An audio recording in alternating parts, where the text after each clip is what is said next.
취재에 응하지 않았습니다. 정두원 전 의원은 지난달 한 라디오 프로그램에 출연해 2007년 대선에서 당락이 뒤집힐 수 있는 일이 있었다고 말했습니다.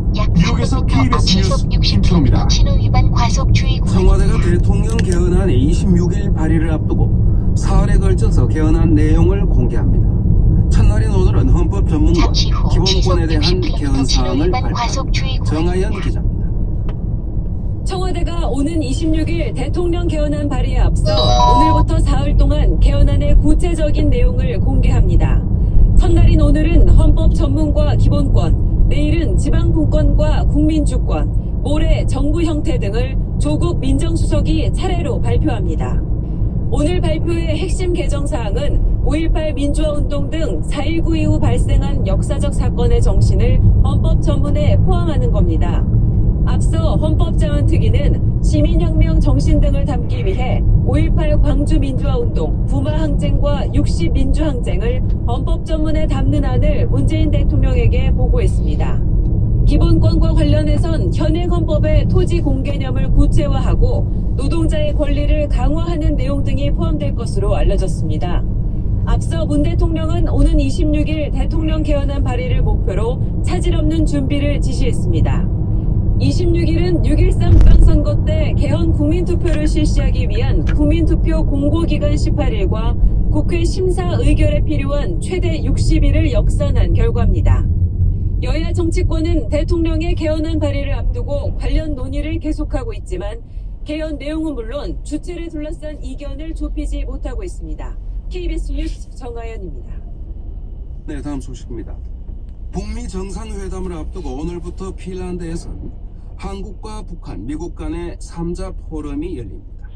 국제부 노윤정 기자와 함께 자세히 알아보겠습니다. 노 기자. 네, 먼저 이 북한 최강일 외무성 부국장이 이 핀란드에서 미국 측 관계자들과 이틀 연속 만찬을 했네요. 네, 최강일 부국장이 핀란드에 도착한 게 한국 시간으로 어제 새벽인데요. 이제 이틀째가 됐는데 최강일 부국장은 이 스티븐스 전 주한 미국 대사 등 미국 측 일부 참석자들과 첫날에도 저녁 식사를 함께한 걸로 알려졌습니다.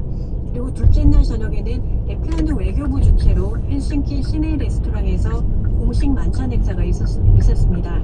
북한과 미국 관계자들이 이틀 연속 저녁 식사를 함께한 셈인데요.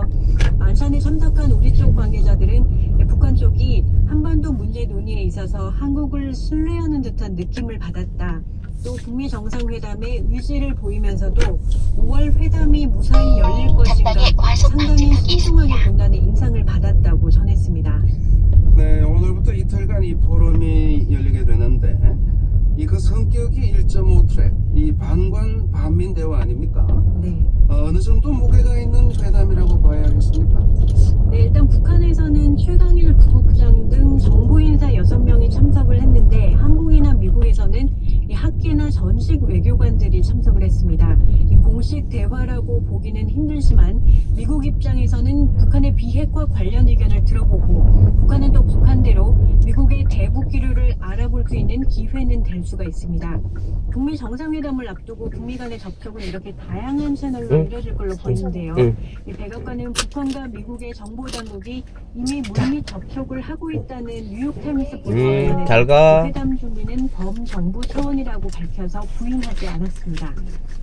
네, 이 강경화 외교부 장관은 이 유럽연합의 외교 이사회에 초청이 돼서 이 한반도 상황을 직접 설명을 했어요. 네, 벨기에 브뤼셀에서 열린 유럽연합 외교이사회에 참석해서 남북과 북미 정상회담 논의 상황을 브리핑했는데요. 이 회원국이 아닌 한국의 외교장관이 이후 외교이사회에 공식 초청을 받은 건 이번이 처음이라고 합니다. 강 장관은 한편으론 압력과 제재를 하고 또 한편으론 북핵 문제의 평화로운 해결을 위해서 노력하는 유럽연합의 비판적 관여 정책이 큰 도움이 되고 있다고 감사를 밝혔습니다. 이에 대해 페데리카 모게리니 EU 외교안보 대표는 이 아슬아슬한 대결 국면을 대화 국면으로 바꿔놓은 한국 정부의 노력을 높게 평가한다고 밝혔습니다. 네, 끝으로 노 기자, 이 미국의 수입 철강 관세 부과가 오는 23일로 다가왔는데 이 한국이 이 면제될 가능성이 있는 겁니까? 네, 일단 지난주 미국으로 간 한미 FTA 협상단이 귀국을 미루고 막판 설득에 힘을 쏟고 있는데요. 김동연 부총리도 어제 문우신 미 재무장관을 만나서 한국은 철강 관세 적용 대상에서 빼달라고 요청을 했습니다.